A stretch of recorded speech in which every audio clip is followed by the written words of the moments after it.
Welcome everybody to the KaneRedfist podcast. It's your host KaneRedfist, and I have a very special guest here who's actually going to be talking to me about a program that she evaluated here in Omaha, Nebraska. So this is Sydney Comstock, student at UNO. And yeah, if you want to go ahead and get started, we can discuss this evaluation that you did. Well, thank you for having me on the pod. I really appreciate it. Definitely check out Kane Redfist on all socials if you're looking for some good content. But to get a little bit background information about me, who I am, and all that fun stuff, I am a student at UNL. I'm getting my master's in social work. About Awesome. graduated. Thank God. Close. Yes, very very close. It's coming up quickly, but I'm also in a class right now called like the evaluation of social programs. Okay. Nice. So in that class, basically, we're given like a lot of education about what is a social program, what do they provide in terms of like services to the community, and then actually like how do you go about evaluating a social program, and like what how beneficial they are to the community and what does that look like in practice. So a part of my project was exploring and learning more and evaluating the Learning Community Center of South Omaha. Have you heard about this program at all? I think I have heard of the Community Center of South Omaha before. That would be very awesome to hear more about it. I've just seen them. I think it's over by 24th Street, close Mm-hmm. by on that area. But yeah, I would love to get to know more about the Learning Community Center. Yes, perfect. Well, yeah, no, they are located off of 24th Street. It's, 23rd and M Okay. specifically. They are a great program. It's actually something that was founded by the Learning Community Council of Hmm. Douglas and Sarpy counties. Actually, it's funny the founding of that program goes a little ways back.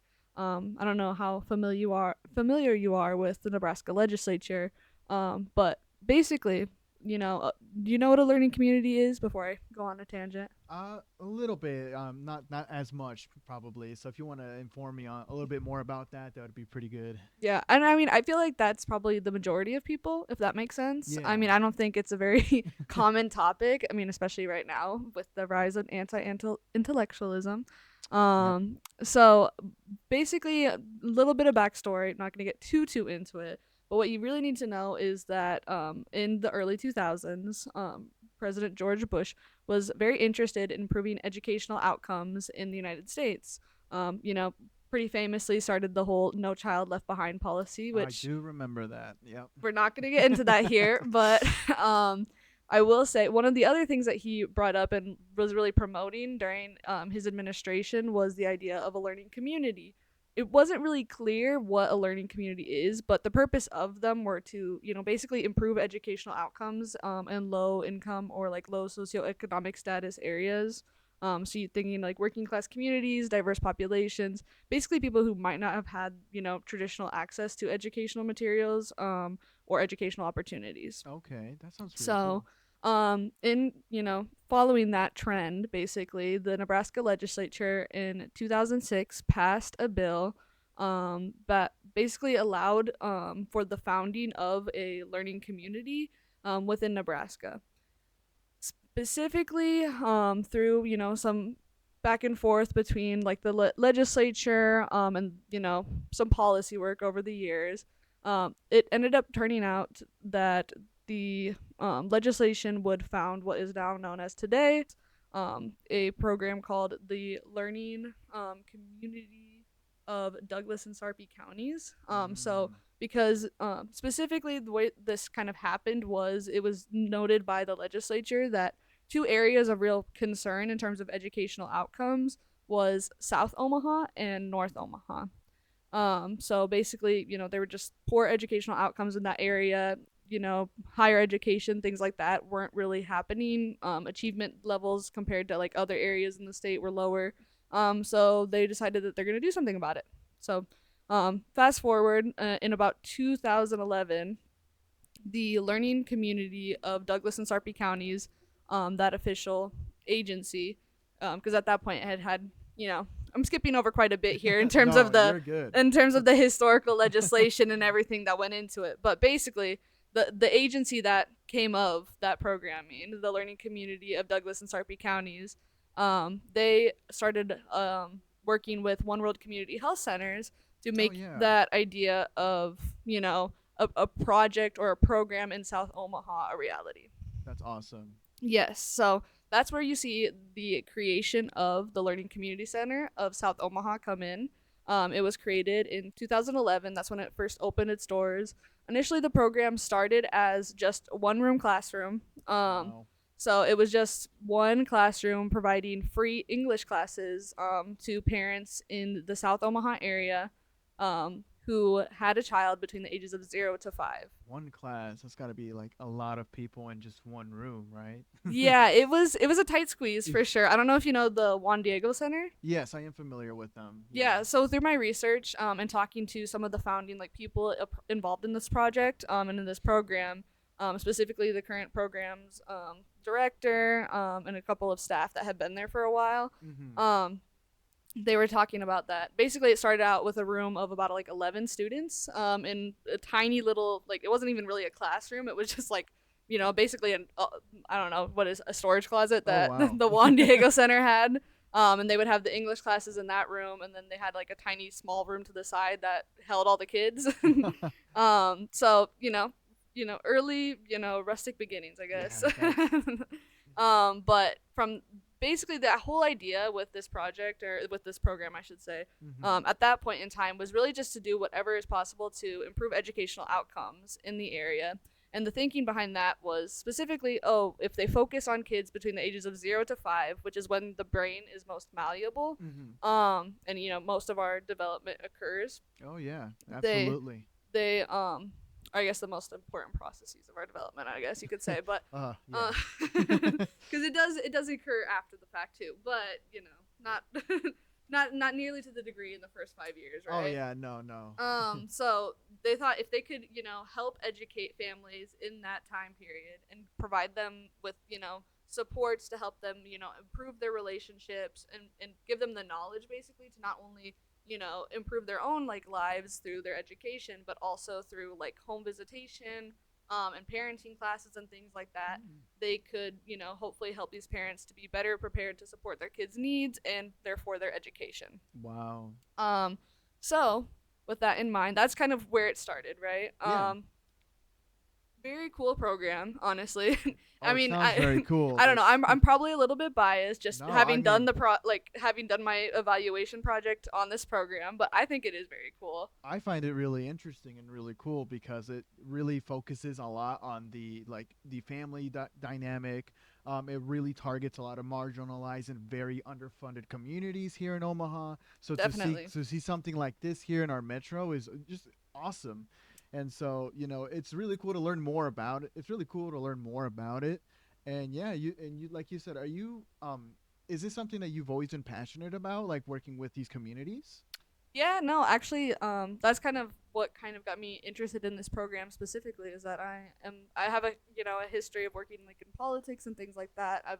I've always been an advocate for Latino immigrant communities. Uh-huh. It's just something that is really close to my heart, being from South Sioux City, Nebraska, which is an immigrant community. Mm. And currently working in South Omaha myself. Yeah. I think seeing the work that this program is doing is just incredible. So, with that being said, I mean, if you're okay, you're up to it. I would be happy to tell you more about what the program itself actually is at this point in time, because I kind of gave you a little bit of the background. Right. Yeah. But I mean, that's not super duper helpful in terms of like an evaluation, because I mean, well, what are they Mhm. doing now, right? Right. That was my next thing is that I heard you did your evaluation on this at the center here, and I actually would like to hear more about this evaluation. What did you see? What are some of the results that you saw? Well, before we get into that, first I gotta just clarify a few things in terms of like what the programming is, Mm-hmm. because I mean, I feel like you probably are thinking it's similar, I will say, to where it first started, but it's definitely grown a Wow. ton. So, currently the like we were talking about earlier, the Learning Community Center of South Omaha's program is located over. They have their own building now, too, actually. Okay. Two. Yes. So they're in the old South Omaha Library, over in that direction, over off 24th, like we were talking about. Yeah, I've seen that. Yeah. Yeah. So they are doing some really great work. So not only did they expand the classes that they were offering, because I did tell you that they had the one free English class just to begin with. Yeah. Yeah. And then some parenting classes and other things on the side. Oh yeah. Today they offer free English classes, free GED classes, um, free parent time classes or parenting workshops. Basically, they Okay. call them parent time, Oh, but okay. Interesting. yes, yes. And then also they have free computer classes, free what is it called? Workforce development classes. And then also some additional like collaboration and things that they're doing with outside the program as well. So they offer like extracurricular activities. One of my favorites that I saw when I was over there checking them out, evaluating their services and stuff, was the violin sprouts. Oh, that sounds so cool. Yes, I mean it doesn't really like explain much just by the name alone, but it Yeah. is such a cute program.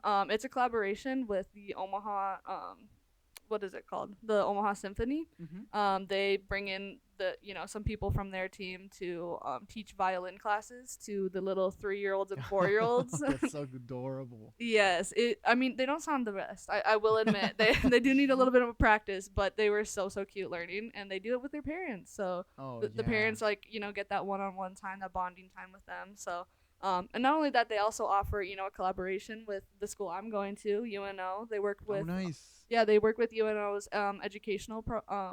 the educational department, excuse me, um, to provide what they call college prep class to the families in the area. So any families that are currently attending programming and the Learning Community Center of South Omaha, they can jump in on that. And basically, what it is um, families have the opportunity to learn more about, well, what is college, what Mm. how do I go to college, how do I get my kids to go to college, what does that look like, how is it to be a student, what kind of like stuff do they offer on campus, what do campuses even look like, because I've never Oof. gone to one.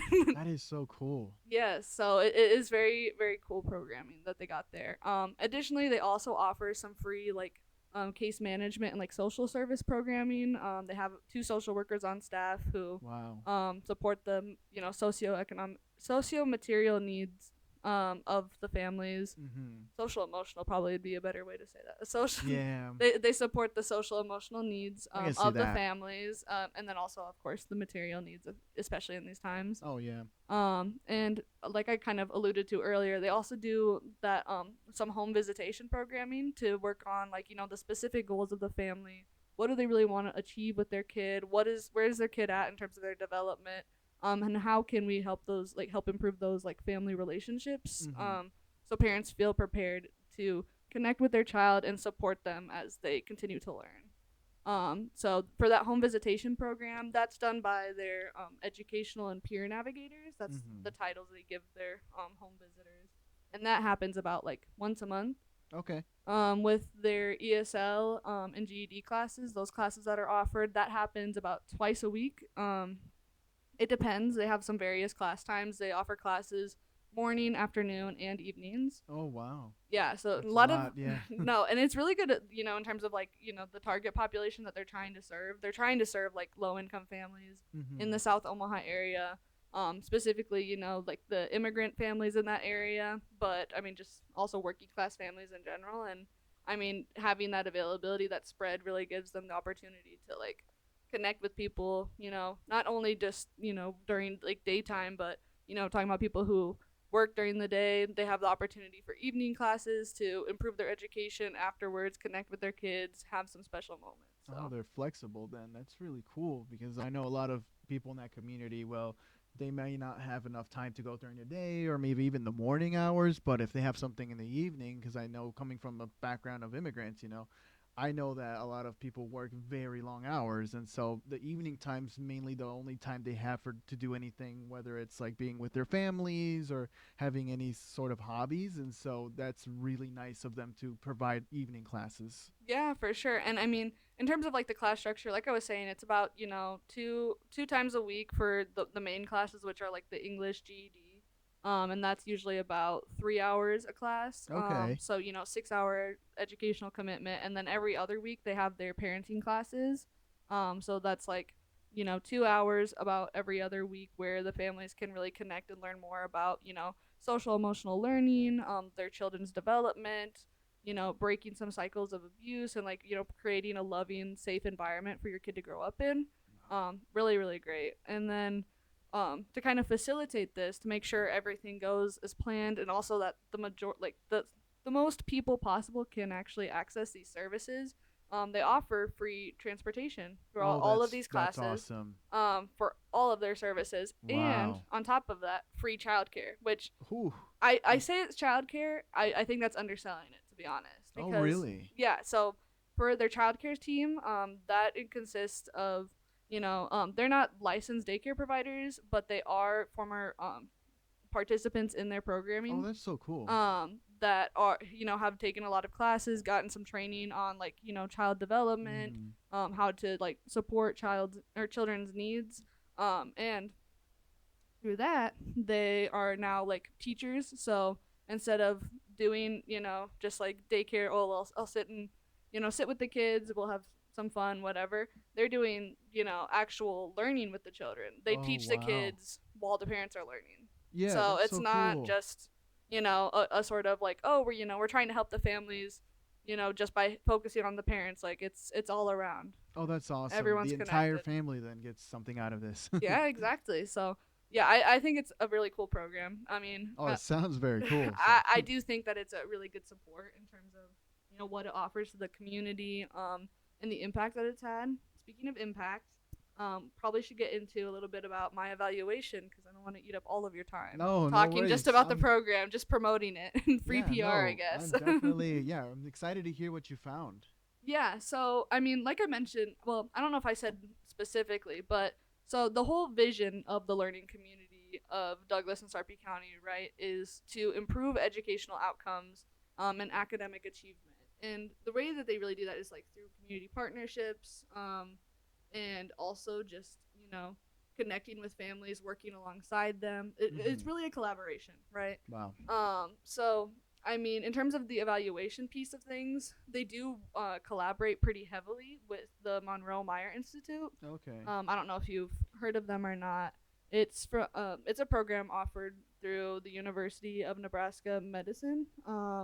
It's most famous probably for its autism clinic and the support that they provide Gotcha. families whose children are autistic, but Okay. they also do have some like outreach, and supports and like collaboration with the Learning Community Center of South Omaha, in terms of like Mm. evaluating the kids in their program to see, well, how effectively is this program supporting those kids?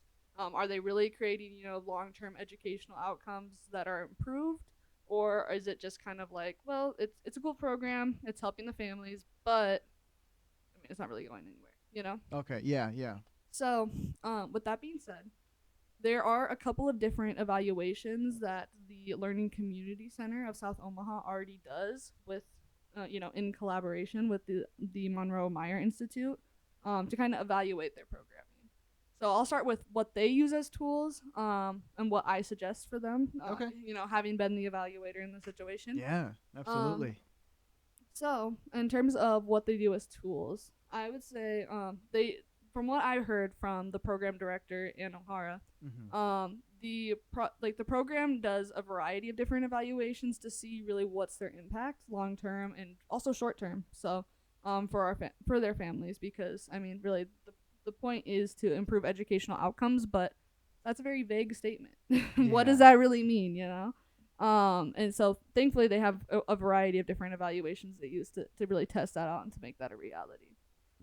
So the in terms of what it looks like for them, their evaluation process and things like that. So according to the program's director, Anohara, Uh huh. they use three different evaluation tools: the Minnesota Executive Functioning Scale, the Devoir Early Childhood Assessment, and the Woodcock Munoz Bateria evaluation. Gotcha. Okay.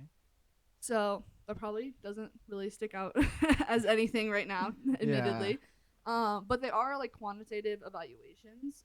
So Interesting. that means like they're measurable in terms of like data and like the information that they're collecting. Mm-hmm. The Minnesota Executive Functioning Scale specifically is a tool that was developed by Stephanie or Dr. Stephanie Carlson and Dr. Philip Zalazo, Mm-hmm. that of the University of Minnesota, where it's really there to evaluate the executive functioning skills of children between the ages of 2 to 18. Um, yeah, the name gives it away, Yeah. basically.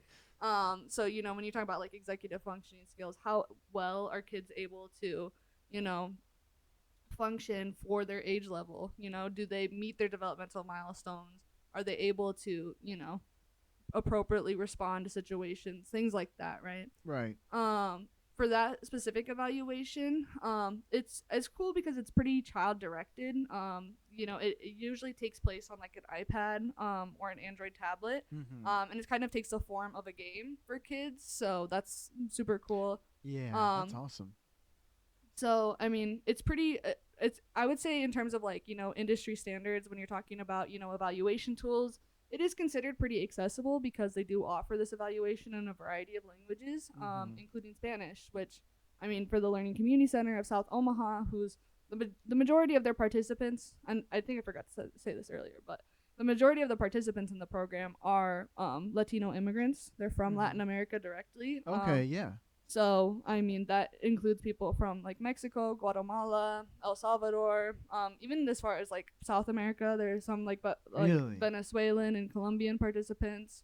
Oof. So you have a That's big yeah, it's a variety. big range. Yes, yes, and there's a lot of diversity within that too, which I don't think I don't want to get too in the weeds of it, but I do think it's super cool because Mm-hmm. they do have like some services that they offer just for the Kanhoba speaking population. I don't know if you've ever heard of like this I language or this group of no, people or I anything. haven't heard. No. Yeah, so that population, like I said, kind of an asides, but it is important in terms of like knowing what the program offers and Mm-hmm. also how much they go to, or the efforts that and lengths they go to be an accessible service.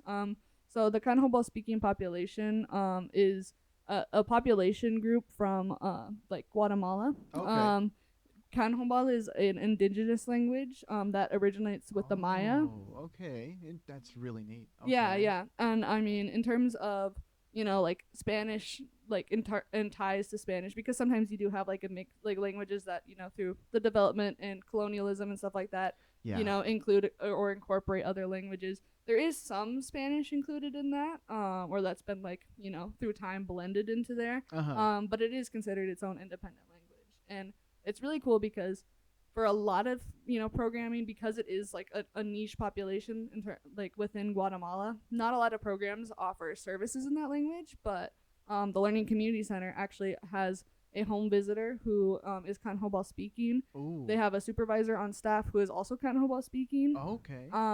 and they provide parenting classes that are in that language as well. That is awesome. That Yeah, is really cool. yeah. So more just a little little what do you want to say, like a little bit of an ad, I guess, for them. Little pitch about inclusivity and really the lengths that they go to, Oh which I, yeah. as an evaluator, I will say A+, very good. That's great. That's great to hear. So. Yes. But to jump back into the Yeah. evaluations themselves, like I was talking about earlier with the Minnesota Executive Functioning Scale, that evaluation specifically asks children to complete tasks and follow directions. And what that really looks like depends on the kid's age, to be Okay. honest. But depending on how well the kid does in terms of like following directions, they'll end up being scored on a scale of like 0 to 100, with higher scores indicating improved performance, in terms of relative to the national standards. It is a standardized tool, so that is very, very important because that means it's been tested, it's confirmed, it is actually Oh, that's a good. measurable evaluative tool that is scientifically reputable. And the other piece of when we're talking about some of that scoring piece, that's super important to consider is that not only is the evaluation seeing like, well, how well is the child following directions, but they're also checking in about like, well, how long does it take them to follow directions? Oh Because yeah. I mean, I don't know if you've interacted with much small children, but that can be an important component of of their functioning. Yeah, I can Yeah, see that. Yeah. yes. I mean, if you have to ask them, 50 million times, and it takes them an hour to do something, man, not the best. Yeah. Yeah. Needless to say. But there, and the other thing that's really cool about the Minnesota Executive Functioning Scale, in terms of like it being a proper evaluative tool and really accessible is that the results happen pretty instantly. The app itself gives you the results immediately. So I mean, thinking about this from an evaluator's perspective, you know the main tenets I feel like as an evaluator that you're looking for is like, well, in terms of qualitative data, are they using something that's reputable? Are they using something that has produced outcomes that you can really use as like comparative data to show and demonstrate improvement when you're talking to shareholders or out in the community about like what the program is and what impact it's having. And I would say the Minnesota Executive Functioning Scale, very very good tool for that, because Okay. Yeah. those instantaneous results, it's very clear, has there been growth with this child, has there been growth within the program overall. And I think it also is like very clear about, well, what impact is the program having on kids' ability to function, which Yeah. is super duper important when you talk about early education. It's really super duper important because I mean when you're talking about education in the United States, the ability to follow along, be able to do tasks, on time and in a timely manner, and do them as instructed. I mean, that's super duper important, and it's also just an Yeah. important life skill as well. Of just, Oh yeah. being able Exactly. to follow, whatever instructions you're given and do the things that you need to do, right? Oh yeah. Yep. So yeah, so I mean, in terms of from an evaluator's perspective, because I mean, I do think the learning community center itself probably stands by the tool, but I would say from an evaluator's perspective, it also is really positive. And the results that I reviewed from the learning community center, using this tool, were actually super duper positive. So there is data from their most recent reporting year Okay. that says they did measurably improve functioning skills with the children that they work for. So A plus to them on Oh, that that's card. good news. Not only did they improve it, but it was like statistically significant improvements. Like there Wow. were multiple percentage points that it increased. So Awesome. yeah, so I mean, I think that it's definitely a program that's making an impact, to say at least Well, from this evaluative tool. we love to hear that. So. Yes, yeah, for sure. That's not the only evaluation tool they use either, which Okay. Yeah. is cool. Like I said earlier, there's two other ones that they use just like immediately, and that's actually in like their reporting. Yeah. Um, they do also use the DeVroe early childhood assessment tool to evaluate its programming, specifically in relation to children's social emotional development. Okay. So I don't know, how familiar you are with social emotional development or learning or anything like that. I don't want to get too into the weeds of things, but social emotional like development is super duper key. I mean, research has shown that social emotional skills are like foundational to educational outcomes. If you basically don't have the social skills and the emotional capacity to regulate yourself, being successful in academia and also just in general life, not very easy. Very difficult. I can see to how be that can be an honest. obstacle. Yeah. Yes, for sure. So that is something that is evaluated for when we're talking about what the impact is, especially because a lot of the services that the Learning Community Center of South Omaha provides is so focused on improving like social emotional learning, and kids Yeah. skills. It is something that they really do focus on. So from when I talk to them, it seems like basically they do use this tool.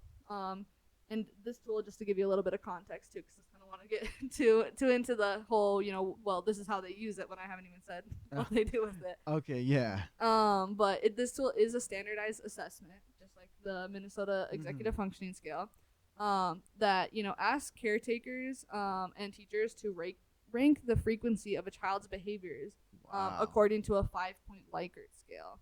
So that means basically you're given some questions about your child's behavior, and the results tend to vary. Like we'll give you on a scale of like 1 to 5, with like 1 being like never, my kid never does these things, to 5 to they always do. It's very very frequently, basically. Yeah. In terms of like administration and its usability, it's considered pretty easy to use, generally speaking. There's four different actual like DeVroe early childhood assessments, and they're divided by age. Okay. So they basically see like what would be considered developmentally appropriate for infants, and then what would be considered developmentally appropriate for toddlers, and then the last two is really focused on like preschool age children. So each assessment, like of the four assessment types, feature a couple of different types of questions, but they all really do focus mostly on the child's behavior and how appropriate it is considering the child's Okay. age. Um, for right now, it's right now at the center.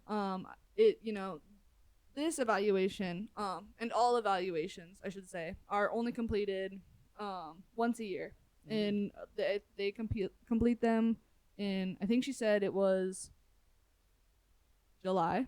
Okay. Yeah. So it was like I think their reporting year technically ends on like June 30th for the year, right and before then yeah, Okay. and then it starts July 1st is like when the reporting period starts. Gotcha. Okay. So yeah, basically like that's like the cutoff time, and they do all of their evaluations around that cutoff time, more or less. Yeah, I see. Okay.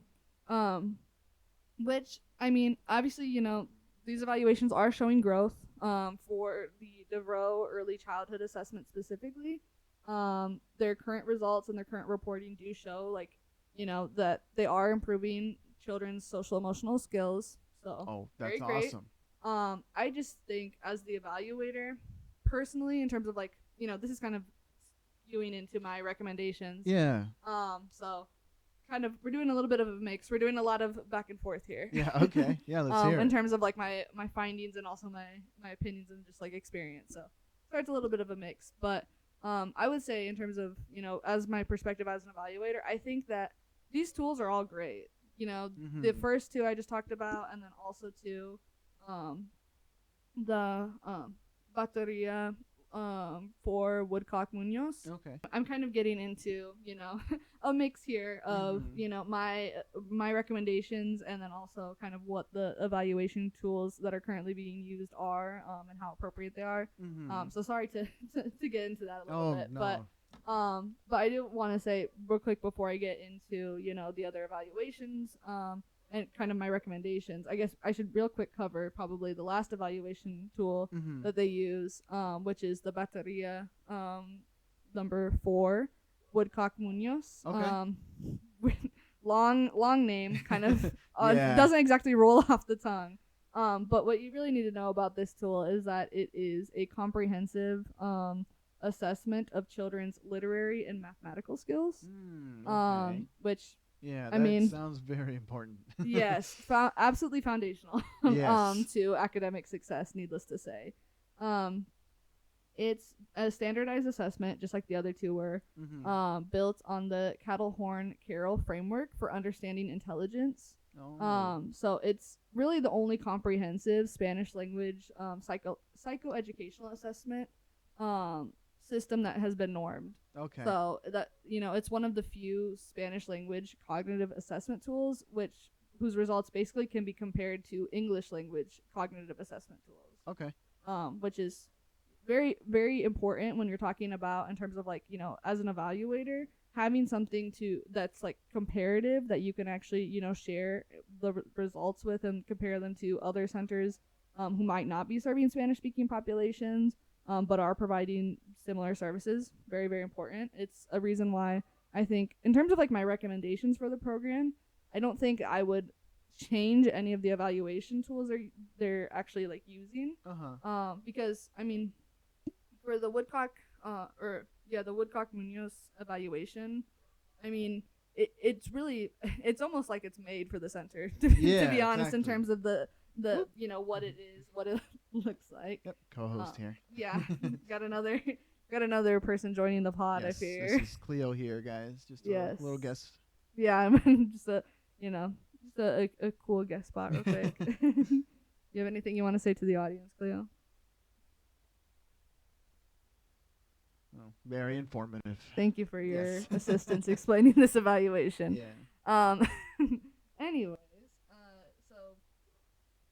so with that saying, speaking, like I mean, as an evaluator, I think having a comparative tool is super duper important. The other results are also pretty comparative.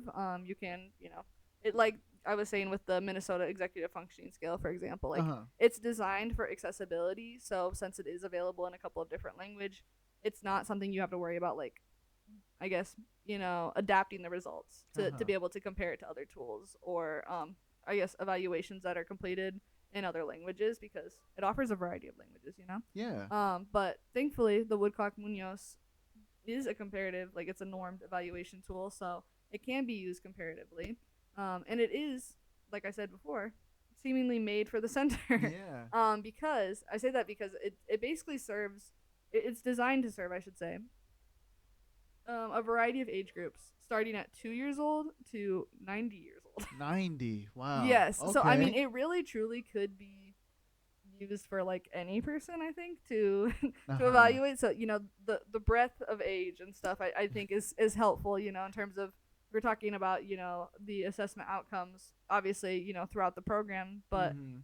I think also too, just thinking about long term, I don't think that currently right now, from what I understood about the program, they're not evaluating the program long term or using this specific tool to make long term evaluations with kids who were in the program. Mhm. But I mean, clearly it's an option with I this mean, age range. could be interesting. Yeah. Yeah, for sure. I mean, that's not one of my specific recommendations, I will say. No, I yeah. don't think we should probably be doing this 88 years down the line when these Yeah. kids are 90. I mean, it would be interesting to see if there's anyone that would be 90 at the time, but Yeah, yeah. I mean, it would be very, very cool. I the logistics aspect of that don't really want to think about, but it would be fun. Yeah. That's um fair.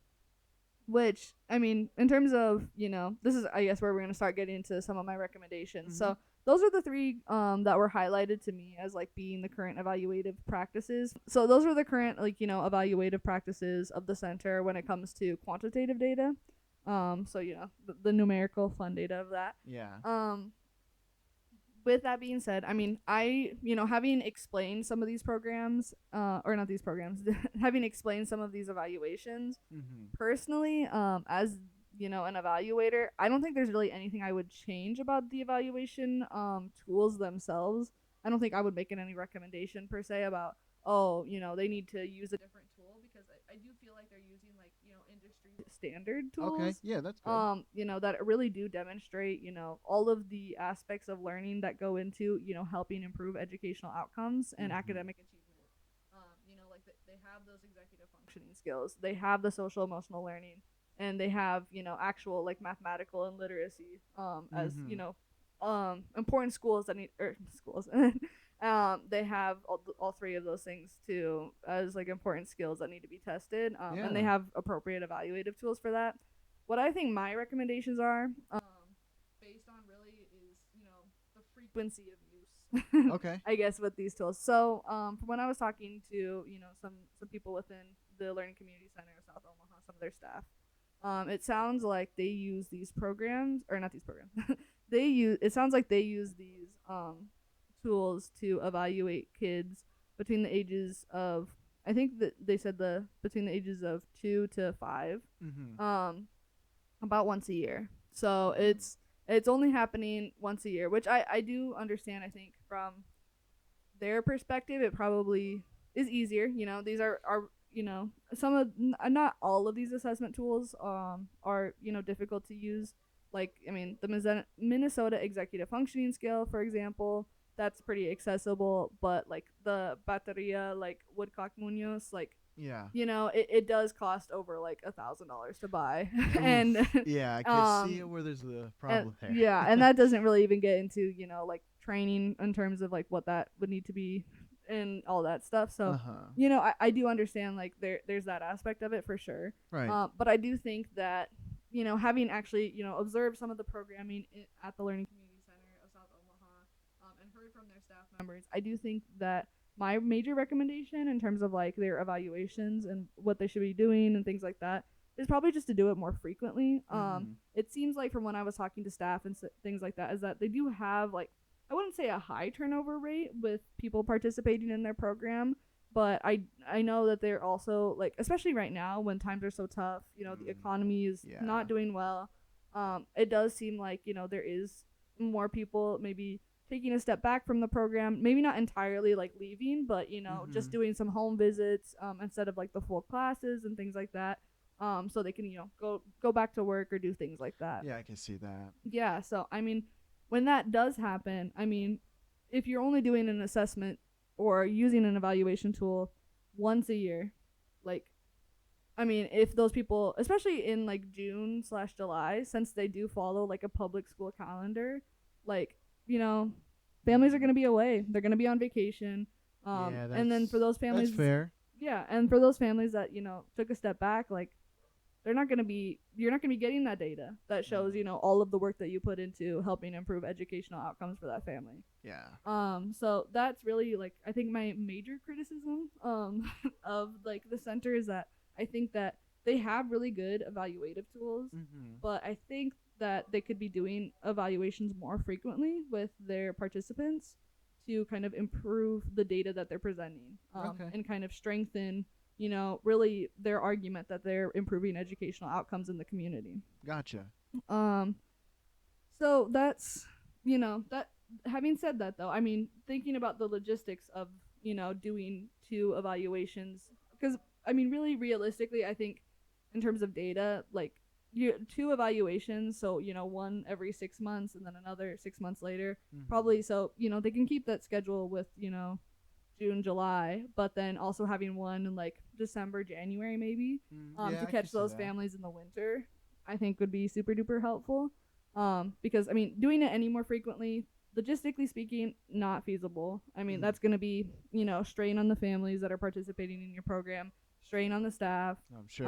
and then if you want to do it through your collaboration with the Monroe Meyer Institute, I mean, that's a whole lot of like logistics and coordination that's going to take too much time for it to be worth the data you're about to get, right?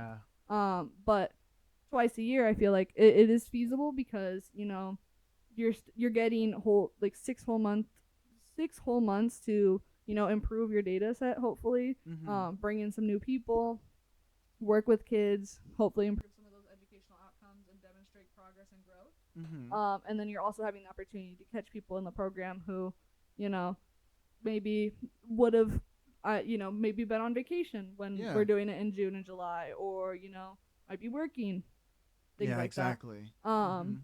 with And I will say, I think right now for their evaluative practices, it seems like it's kind of just like everyone who's in the program, which I think isn't the worst thing in the world. But as an evaluator, I think in terms of like everything I've learned, um in my classes and things like that, I do think that maybe creating the limit that you have to have 6 months in the program Mm. might be better. Just because I think it would be helpful to have a little bit of a cap of like, well, I mean, thinking about you're trying to demonstrate the impact of the program, right? Right. Yeah.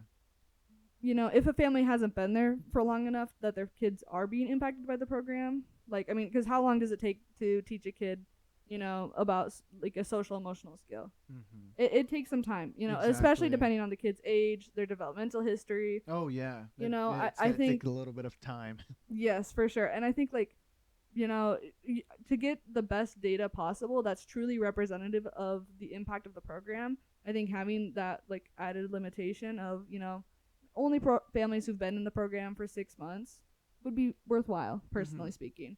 But regardless, I mean, I think that the major recommendation for me on my part is definitely probably doing it more frequently, of just like that every 6 months, having Okay. a biannual evaluation year instead, or not year, having a biannual evaluation period instead of like a Mhm. yearly evaluation period, I think, you know, would be super useful, not only in terms of like, really proving how much the Learning Community Center is meeting its like mission and goals of improving educational outcomes in the South Omaha area, but also too, thinking, I mean, I hate to be a realist. I hate to be talking money, Uh huh. but I mean, you think about like, funders and things like that. Because I mean, I don't think I talked about their funding sources, but basically, Mhm. it's a kind of a mixed bag with them. I mean, you do get some funds from the Nebraska state legislature because it was started through, a bill in the state Yeah. legislature, and it is, managed by a public like voted on council. Yeah. Like it is managed by like a government council that is an elected official, what have you. But I would say probably the vast majority, especially for this program, the vast majority of those funds are coming through the collaboration with One World and public-private grants. Okay. So how do you appeal to those people? Well, you're gonna need some numbers. Yeah. And I think they do have good numbers currently. I'm not critiquing their impact at this well, time. That's good. But I think that, as an evaluator, as someone who's learned about, evaluation methods and tools and, how to present the best data possible, I think that they're missing out on some good data that could be telling them, or showing their worth to those people who have the money. Yeah, that's pretty important. Yes. Yes. And I mean, I'm not, I don't love, the way that system works, admittedly, but, if that's what we have to do for our nonprofits, they have to ask for funds. That's how it goes. Yeah, so I mean, I'm trying to think with as a realist, what could help them, and that would be one of my recommendations. I think is it's a good one. So yeah, having some more, having the evaluations be, twice a year, and then also with like the limitation of like, have some time in the program first. Mm-hmm. Having said that. That's not the only evaluation that they do, though. Okay. Yeah, so those aren't the only evaluation tools that they do, and it's not the only evaluation recommendation I have for them. Okay. Yes. Okay. So I hope you're ready. I feel like I've been yapping forever, and No, I'm sorry. I'm learning a lot in this podcast. So yeah, I'd love to hear more about the evaluation here. What's the second one you have for us here? So I mean, we talked a lot about quantitative evaluations. Uh-huh. So that's the more like number-based evaluations where you're getting like comparative data that you can show off of like there is no argument here. Like this is clear data stating like, either you did it or you didn't, right? Uh-huh. Yeah. Before we get into the qualitative evaluation though. Okay. I do want to say for the in terms of like, the standards as an evaluator that you have to abide by.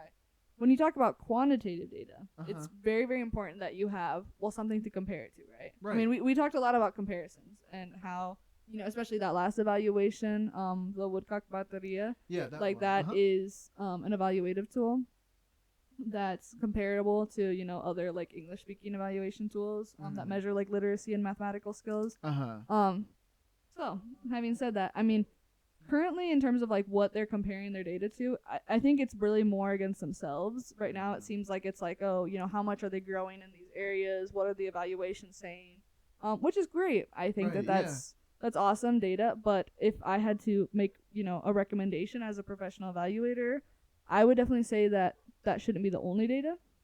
I think having something comparative in terms of these evaluations with like a control group would be super helpful. Okay. And I think the best way they could probably do that and get people in for that, it'd probably be just going off their wait list. Okay. I don't know if I told you or not, but they do have a lot of people on their wait list currently just because, they only have so many spots in a classroom. They only have so many classes they can offer right now. Yeah, I can see that. Yeah. So, getting families who are currently waiting for those services or who might be on a break, things like that.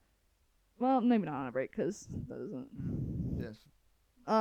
So getting families who are already waiting for those services, I mean, in terms of like demographics and like, comparative analysis, I mean, it's going to be similar populations because they do have to meet like the program requirements in order to qualify for like, the wait list and for services and stuff like that. But just with the additional caveat that they're not currently receiving any of the services I already talked about. So I think it'd be really easy to kind of get those groups in to complete those evaluations and have something that you can use as like a standard to compare against, basically. So yeah, so I mean, I think that that's kind of like my major recommendations where the quantitative data is concerned. Okay. Oh, something else with logistics too. I know that we talked a lot about in terms of like, how much it would be beneficial for the program maybe to have some additional funds based or I know we talked a lot about, kind of the money that might go into some of these evaluations and things like that. And, the money they might generate in terms of like the support and and like funders that it could possibly inspire to invest in the program. But I do want to real quick just touch on a topic about like in terms of the logistics of the program and stuff. I know that I've talked a lot about like these different evaluation tools for quantitative data, and they're great. I do stand by them in terms of like evaluative recommendations and stuff. I do have another like recommendations to make as an evaluator. I think where the whole collaboration with the Monroe-Meyer Institute is concerned, I think some of these things could probably be administered by the Learning Community Center of South Omaha. Granted, money-wise, it'd probably take a little bit of investment to get their staff trained on it. Yeah. But where you're talking about like these quantitative data, I don't think it would be impactful to have someone who knows the families, administer, some of these tests. I don't think it would be something, or not even knows the families, but I think having like someone from the center be able to administer that and have that on staff to kind of hopefully save the program a little bit of money and not having to contract out.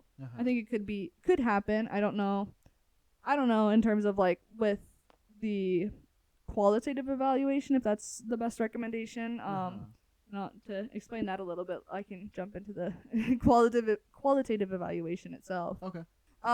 With qualitative evaluations, that's getting into the more, I guess, subjective aspects of evaluation, if that makes sense. So that's where you're going to start, like, interviewing people or asking for, like, recommendations or, like, conducting focus groups, things like that. Yeah.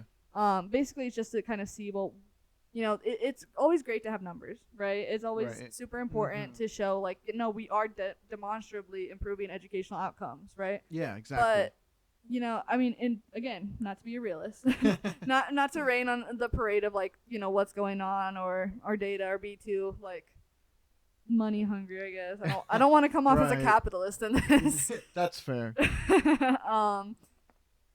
But sadly, money is a consideration, and I think there's nothing that moves funders more than probably personal stories. Yeah. And like, really how are you changing people's lives? Yeah, what are you doing that's the most important part? Yeah, like what are you doing that, especially where children are concerned, I think what are you doing to help improve the life of that child? I think that says a lot about a program. I don't think it says everything, but I think it says a lot, and especially when you're talking about funders and getting people to be really invested in the program. Yeah. Having some of those stories, being able to highlight certain qualities of the program like that are very, very important. Very. So, getting into that a little bit, currently, the Learning Community Center of South Omaha does do some focus groups. Again, that's a collaboration with the Monroe-Meyer Institute. It sounds like, from what I was told about the process, the Monroe-Meyer Institute comes in, and they host a couple of different focus groups so they can collect data from all of the different classes that the center offers and all of the populations that includes. Yeah. It seems like it's mostly offered in Spanish and English. Okay. And it's once a year, kind of like what I was talking about with the other evaluations. Oh, yeah. Similar. It all happens around that June-July time. Same time frame then. Yeah.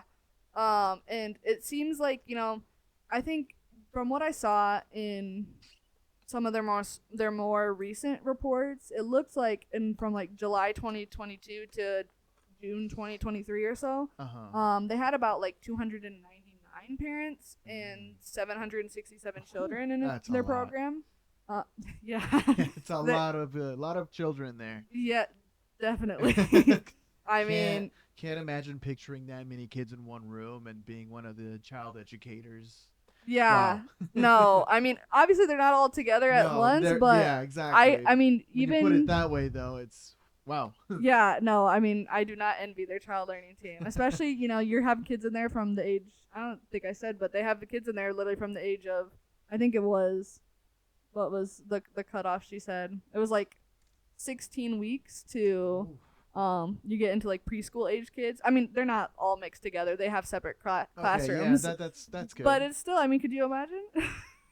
Yeah, I don't know. I mean, I love kids, but that's a lot of kids though. Yes, yeah. a lot, and a lot of babies, a lot of different temperaments, personalities, what have you. Yeah. Sorry, get on a little bit off track here. But I mean, to run it back a little bit, I mean, that's about, generally speaking, the numbers that they offer there. But in terms of like, so their current process, let me be clear, is focus groups. They do that focus group, like I said, every year, Okay. right? Yeah. They're not reaching everyone in that focus group though currently. I mean, I think from what I saw, I don't know if I have that data on hand or not. Um, I mean, it from what I saw of the like focus groups and some of the information I was given, it seemed like it was more or less like maybe of like a third of the parents that are interviewed. Okay. Just I mean, logistically speaking, they try to collect what they can, but I think because of the time frame and also the collaborative nature of it, it doesn't really seem to collect as much data as they could be getting from those groups. Okay. I think too because the nature of focus groups are always, it's gonna be something where you might not get everybody's opinion, you might not hear every voice in that room, right? Okay. So I mean, even if the attendance is like a third, you might not be hearing every number or every parent in that group. I can see that. Yeah. So I mean, it's not horrible. I don't think like I'm not saying this as a critique or an attack on the program, but I think that as an evaluator that it can be improved. Okay. So Yeah. get into my recommendations a little bit. I mean, Yeah. I do like the structure of a focus group. I think logistically speaking, when you already have people split into classes and stuff. I mean, I think it makes sense. Like Yeah. if people are already comfortable speaking in their classes and stuff, and like they've been working with that group, like it kind of follows that. Oh, save yourself a little bit of time. You can divide people up based on their classes, right? Right. Get them into a focus group, what have you. But I do think, again, with like what I talked about earlier, I think that just having it be once a year, especially at a time where families might be away from the center, they might be out on vacation, they might be working, taking advantage of the nice weather, what have you. I think you're missing some data there. Oh yeah, absolutely. Like I said, increasing the frequency of that I think would be very helpful. Okay. And from what I heard, or from what I understood, I guess, with my conversation with the program director at the Learning Community Center of South Omaha, it seems like they host those focus groups about 8 different times. And there's about like 4 different classrooms where those focus groups can be attended. Mm-hmm. So that, if my math is correct, which might not be, it might not be. Remember, my master's is in social work, so. not in math, right? But that would be about 32 different focus groups. Okay. I mean, personally, I think that's numbers-wise fine. I think if you have, realistically, probably about like, I don't know, you're probably going to have like a maximum of 9 to 10 participants because I think in each class it's like 12 to 15 people. And realistically, not everyone's going to show up. Fair enough. So, I mean, I think that would be the perfect number in terms of making sure that you're getting those people, also doing it when they have class because they're already set to attend at that time. They're already set to be there. Yeah. I think it's just logistically speaking the least amount of work. True. It's also something, that I think it makes it the most normalized in terms of like, how like representative the data is, I guess, if that makes sense. Like if it's, already a part of their process, their schedule of like, oh, I'm going to be in class. Well, attending these focus groups isn't going to be a burden. Yeah. So I mean, I think keeping that structure, just making it more frequent, so that way you're catching people all times of the year. Specifically, like keeping it around like January and July, so it's about 6 months each way. Yeah, that's a good split. There really isn't a ton. I think that the focus groups do offer some good insights in terms of like how participants feel about their programming, and all of the services that the Learning Community Center of South Omaha offers. The only thing that I would say is that, I would hope that having it held a little bit more frequently and maybe even adding in that caveat of like having that 6-month waiting period too, of like you have to be in the center for around 6 months, could kind of help also with the numbers of like making and also the opinions, so people have had a real shot to like, I've been in the program 6 months, I really either like value what they're doing here, or I don't feel like it's helping me, or X, Y, and Z. Like I think that there's a lot more like quality information that can come from those focus groups with that added caveat, just because it requires that those people who are going to contribute to the focus groups to actually have like opinions based on like real time, like what they've actually been doing there versus oh well, I've been here a week. And it seems great, but I don't really know, and Yeah. I've never had a home visit, so I can't tell you about that.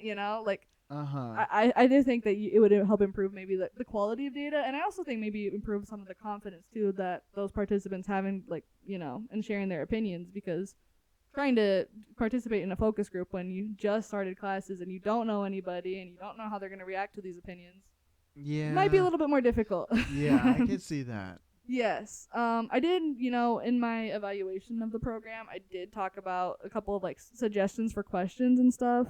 I mean, I don't think they're anything revolutionary. Mhm. I think it's really, if I had to make any recommendations, I mean, I don't know exactly what questions they ask in the focus groups. The program's director wasn't able to give me the information exactly, just Okay. because in their report that they received from the Monroe Meyer Institute doesn't list everything that's said and everything like that. But from what I would do as an evaluator, I would say, focusing on, well, really the purpose of the center, right?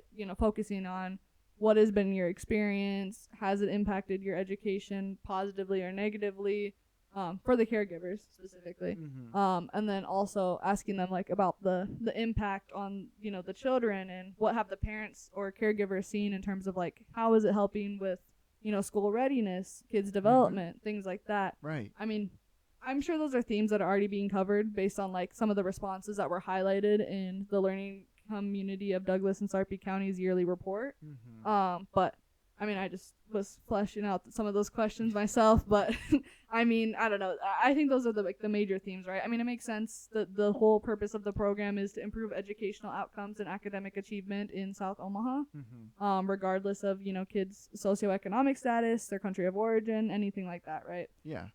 So kind of continuing that theme, working on that, I think it just makes sense, right? Fair. Yeah, that does make sense. Yeah.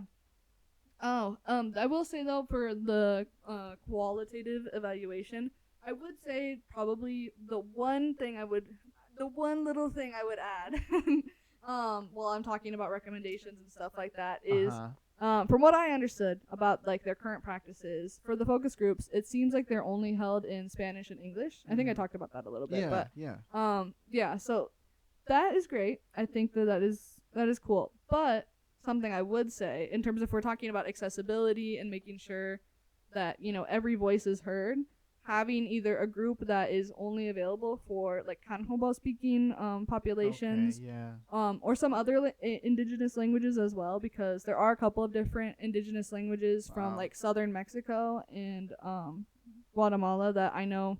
There are populations that speak that within the center. Mhm. I'm thinking of Quiche and Mum, Mhm. and then Maya. Wow. Some of those that maybe it would be harder for people who do speak those languages to contribute fully to a discussion that's being held in Spanish. Giving, I mean, I will admit, logistically speaking, it's probably going to be hard to find facilitators for a focus group who speak some of those indigenous languages, just because the population size, and the education and things like that are available. It might be a little bit tough to do, but at least getting someone, I think, for the largest indigenous language group that agency serves, the Kanhoba speaking population, would be super great. And I think it's something they could definitely do, since they already have Kanhoba speaking staff. Okay. Yeah, that sounds like a good idea. But yeah, getting back to that accessibility purpose. I mean, they already do a great job. We've talked at length about all that they do to make sure that their services are accessible. But those are some of the recommendations I had. Nice. I feel like it's kind of been a little bit all over the place. I'm sorry. No, no worries. But yeah, so I mean, that's kind of the background. How did the program start? What does the program do now? All of the fun services and programming and everything that they offer. Their clear goals, which is short term, obviously. Yeah. Improve educational outcomes, specifically through building improved parent-child connection, improving parent-child interactions, supporting confidence and healthy attachments with children, and then also just improving educational outcomes for the parents, improving their GED scores, hopefully getting them to pass Yes. and get their GED, improving their English literacy skills, their ability to speak English, their, Yeah, all big one. yes. And then obviously jump into the long term, which is just, again, those educational outcomes, giving those parents the English fluency, and, the parenting skills and everything that they need to basically build, a healthy, happy family here in the United States. The center really seems to be wanting to provide, the best, support for the families possible. Yeah. And, improving those educational outcomes for the kids by giving those families, the long-term skills they need to do so. That's awesome. Yeah, really, really it seems to be more about like, that self-efficacy, helping empower those families to make better decisions when it comes to parenting, improved trust between families, and their kids. Yeah. Awesome. That's Sorry, this that's is so really nice. this is such a bad We have our exit. second guest here. It's his name is Charlie. So We have our second guest, Hello. Mr. Charles Cheese. yes, this guy is another guest of ours here on the podcast and on the streams. Yeah, he's gonna add some little bit more information for you guys from the looks of it. Yeah. Why are you speaking? Yeah, there you go. Awesome. I think he's sad that we don't have any food. Yeah, I'm sorry, little man. But yes, sorry, I got very long-winded here and there. I was kind of just yapping, No telling worries. you all about That's it. what we do here on the podcast. So No, so yeah, I'm sorry to have yapped at you for, quite some time here. no, not at all. The other co-host is back. He's back. He wants to be He on camera decided. so bad. So He decided he wants to join in. Yes. He's got a lot to say about the Learning Community Center in South Omaha, clearly. how could we forget him? Yes. So, yeah, but thank you for having me to talk a little Yes. bit about this program, provide a little bit of background to it, tell you a little bit more about, its current services and everything it has to offer, and then finally, what I saw as an evaluator, and some of the recommendations I have. Well, thank you for being on here and providing me with all the insight, all the the outcomes that you saw and your recommendations. And it's really cool to get to hear more about stuff like this in our community, how it is affecting a community, that could be very, underfunded or maybe not given as much attention to, compared to other communities here in the metro. And so it's really cool to see that there are people out there that are really pushing these initiatives for these families to really get a good start in life.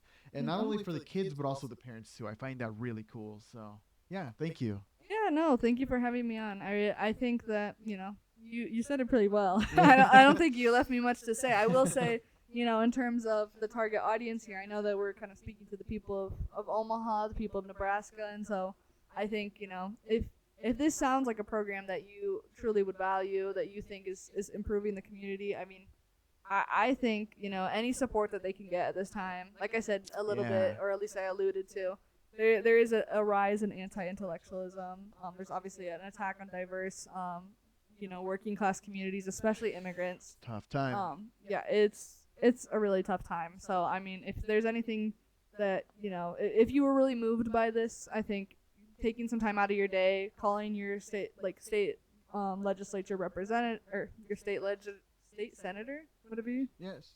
Yeah. So take some time out of your day, call your state senator, tell them that you love the Learning Community Center, you appreciate their work. Please provide them some funding.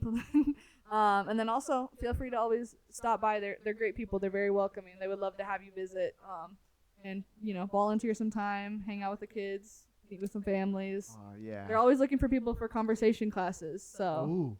yeah, there so you if you want to help some people practice their English, it'd be very welcome. There you go. That's awesome. That's a great opportunity. Yes, but thank you. Yeah, thank you.